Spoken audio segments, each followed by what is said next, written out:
दुनिया में तीन तरह के लोग होते हैं। दुनिया में तीन तरह के लोग होते हैं। सबसे पहले लोग वो होते हैं जो उठे हुए को गिरा दे, उसे हैवान कहते हैं। ऐसे लोग होते हैं दुनिया में, जो लोग, ऐसे लोगों की संख्या ज्यादा भी होती है, अपने सुख से कम, अपने दुख से कम दुखी लोग हैं, पर पड़ोसी के सुख को देख करके ज्यादा दुखी होने वाले लोग हैं। अरे हमारा क्या हो रहा है उधर नहीं सोचते, पर सामने वाला इतना दिन पर दिन आगे कैसे बढ़ रहा है, इसका व्यापार देखो, कल क्या था आज कहां पहुंच गया, इसका देखो, इसकी कोठी देखो, कल कच्चे घर में रहता था, आज इतनी बड़ी बड़ी कोठियां बनी हैं। इस बात को सोच सोच करके लोग परेशान रहते हैं। और फिर इतना भी हो, यहां पर भी नहीं रुकते, कैसे करके मैं इनका नुकसान करूं। ऐसे लोग ज्यादा होते हैं दुनिया में। तो ऐसे लोगों को क्या बोलते हैं? जो उठे हुए को गिराए उसे हैवान कहते हैं। ऐसे लोग हैवान तरीके के लोग होते हैं। दूसरे लोग होते हैं कौन? जो उठे हुए को गिरा दे उसे हैवान कहते हैं, पर जो उठे हुए को उठाए उसे इंसान कहते हैं। इंसान क्या करता है? इंसान वही करता है, अगर कहीं किसी व्यक्ति के यहां, अगर कहीं किसी के यहां कोई व्यक्ति आ जाए, भैया एक काम करो, बोले क्या? कोई गरीब आदमी आए और आकर के कहे भैया एक काम करो, बोले क्या? हमारे लिए एक काम करो, हमारे लिए, हमारी पत्नी बीमार है, बच्चे बीमार हैं, 5,000 रुपए की आवश्यकता है, तुम्हारे घर में आकर के पाई पाई करके तुम्हारी मजदूरी करके चुका दूंगा, 5,000 रुपए मुझे उधार दे दो। देने में 50 बार सोचेंगे और फिर आखिर में आकर के ना ही कर देंगे। लेकिन हां, अगर कहीं कोई बड़ा आदमी आ जाए और वो कहे भैया 3 दिन बैंक बंद है ना, और 5 लाख की जरूरत है आज ही और अभी, तो घर में होगा कैश तो ठीक है, नहीं होगा तो किसी मित्र से मांग के लेके आएंगे और तुरंत उसके हाथ में 5 लाख रुपए की व्यवस्था हो जाएगी। क्यों? क्योंकि वो गरीब आदमी था, वो देगा कि नहीं देगा उसका ठिकाना नहीं, और नहीं भी देगा तो क्या बिगाड़ लेंगे, मना कर दिया।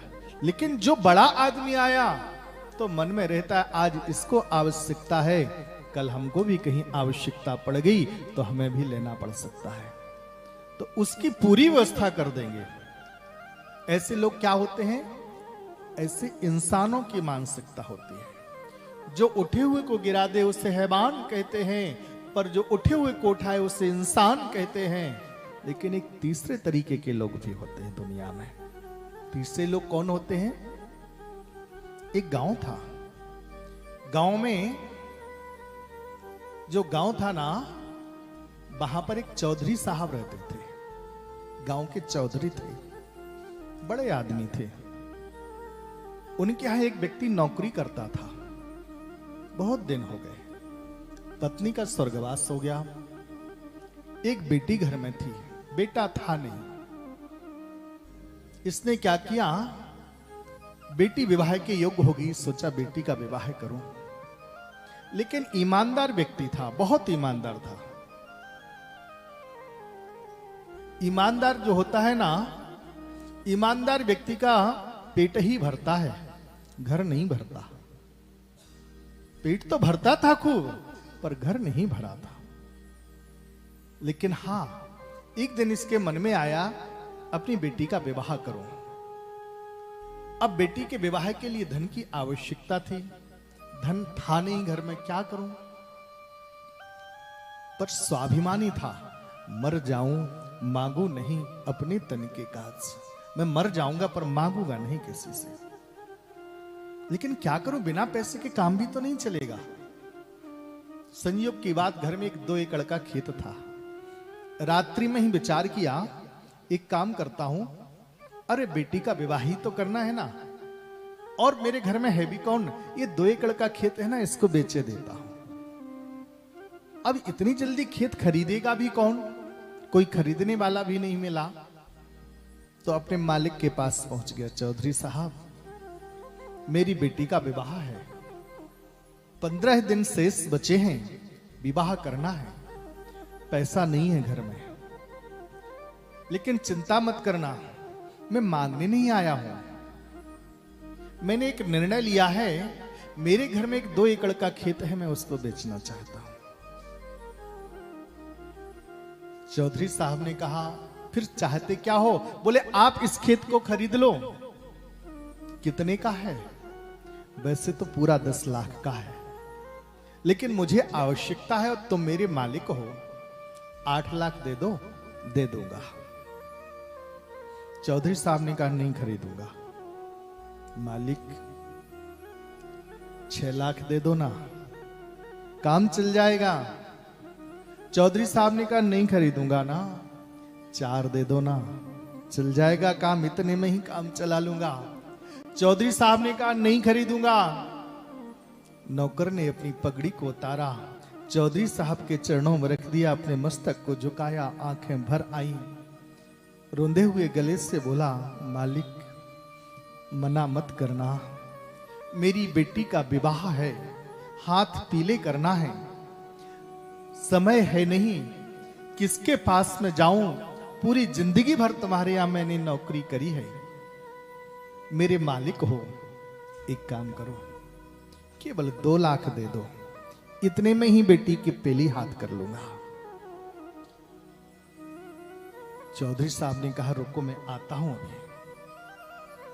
अंदर गए, तिजोरी का ताला खोला और तिजोरी का ताला खोल करके 2 लाख रुपए निकाल के लेके आए, हाथ में रख दिया और बोले सुनो, मैं तुम्हारा खेत नहीं खरीद रहा, ये 2 लाख रुपए ले जाओ, और हां बेटी का विवाह करना, आवश्यकता पड़ जाए तो फिर मुझे बता देना, तुमसे हो जाए तो लौटा देना, और नहीं होना तो कोई बात नहीं, ले जाओ।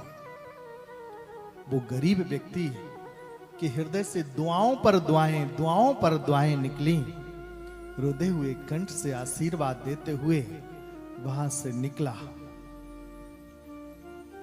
ऐसे लोगों के लिए क्या कहेंगे?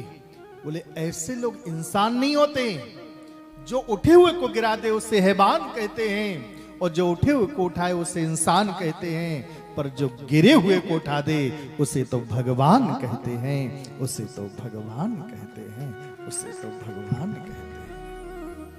ऐसे लोग तो भगवान होते हैं, ईश्वर का रूप होते हैं। सभी युगों में रहे, सतयुग में भी रहे, द्वापर युग में भी रहे, कलयुग में तो और ज्यादा है। ऐसा नहीं कि आज नहीं है, आज भी हैं ऐसे लोग। बात अलग है कि ज्यादा नहीं है, संख्या कम है, लेकिन आज भी हैं। अगर कि ऐसे लोग आज धरा पर नहीं होना तो ये धरा भी नहीं रह सकती है। बिना धर्म के ये धरा रसातल में डूब जाएगी। ऐसे लोग दिखते इंसान हैं, पर वो ही ईश्वर होते हैं, वही भगवान होते हैं।